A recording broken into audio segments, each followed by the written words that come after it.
Normally ഞാനിങ്ങനെ ഒരു reaction videos ഒന്നും ചെയ്യാറില്ല. നിങ്ങൾക്ക് എല്ലാവർക്കും അറിയുന്ന പോലെ തന്നെ പ്രശസ്ത നടൻ കൃഷ്ണകുമാർ എന്ന അദ്ദേഹത്തിന്റെ മകൾ ദിയ കൃഷ്ണ നടത്തുന്ന ഒരു ബിസിനസ് ഉണ്ട്, OBY എന്നുള്ളൊരു ബിസിനസ്.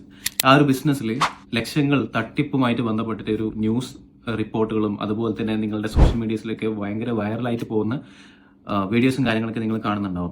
സോ ലക്ഷക്കണക്കിന് രൂപകൾ തട്ടിയെടുത്തു എന്ന് പറഞ്ഞ സ്റ്റാഫിന്റെ മുകളിൽ ആരോപണമുണ്ട്. അതുപോലെ തന്നെ സ്റ്റാഫുകൾ തിരിച്ചിങ്ങോട്ടേക്ക് ലക്ഷക്കണക്കിന് രൂപ തട്ടിയെടുത്തിട്ടൊന്നുമില്ല, അത് ടാക്സ് വെട്ടിപ്പിന് വേണ്ടിയിട്ട് കമ്പനി തന്നെ നമ്മൾ ഏൽപ്പിച്ചതാണ് എന്നുള്ളൊരു ന്യൂസാണ് നോർമലി നമ്മൾ കണ്ടുവരാനുള്ളത്. ഇതിനെക്കുറിച്ച് എനിക്ക് പറയാനുള്ളത് എന്താണെന്ന് വെച്ചാൽ, തട്ടിപ്പ് വെട്ടിപ്പ് ഇല്ലാതെ നിങ്ങൾക്ക് ടാക്സ് ഫയൽ ചെയ്യണോ? നിങ്ങൾക്ക് വേണ്ടി സെയിൻ കൺസൾട്ടൻസി ആൻഡ് ടീം ഇവിടെ റെഡിയാണ്. നിങ്ങൾ ഈ അടുത്ത് കണ്ടിട്ടുണ്ടായിരുന്ന നോട്ടിഫിക്കേഷൻ സെപ്റ്റംബർ 15 വരെ ഇൻകം ടാക്സ് റിട്ടേൺ ഫയൽ ചെയ്യാനുള്ള ഡേറ്റ് എക്സ്റ്റെൻഡ് ചെയ്തിട്ടുണ്ട്. പക്ഷേ ഇതിൽ നിന്ന് നിങ്ങൾ മനസ്സിലാക്കേണ്ടത് എന്താണെന്ന് വെച്ചാൽ 31 മാർച്ച് 2025 ആണ് നമുക്ക് അവസാനമായിട്ട് അഡ്വാൻസ് ടാക്സ് അടയ്ക്കേണ്ട അവസാന തീയതി.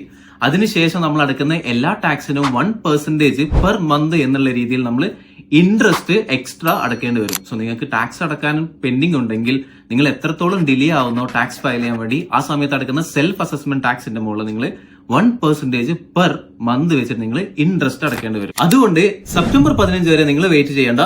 ഇപ്പോൾ തന്നെ സ്ക്രീനിൽ കാണുന്ന നമ്പറിൽ നിങ്ങൾ എന്ത് ചെയ്യാം, കോൺടാക്ട് ചെയ്യാം. ടാക്സ് ഫയൽ ചെയ്യാനുള്ള പ്രോപ്പർ ഗൈഡൻസും അതുപോലെ തന്നെ പ്രൊസീജിയേഴ്സും ഞങ്ങൾ പറഞ്ഞു തരുന്നതായിരിക്കും. പിന്നെ കൂടുതൽ ടാക്സ് ഇൻഫർമേഷന് വേണ്ടി നമ്മുടെ ഇൻസ്റ്റാഗ്രാം പേജ് ആയിട്ടുള്ള സെയിൻ കൺസൾട്ടൻസി അതുപോലെ തന്നെ യൂട്യൂബ് ചാനൽ സബ്സ്ക്രൈബ് ചെയ്യാനും നിങ്ങൾ മറക്കരുത്. Thank you.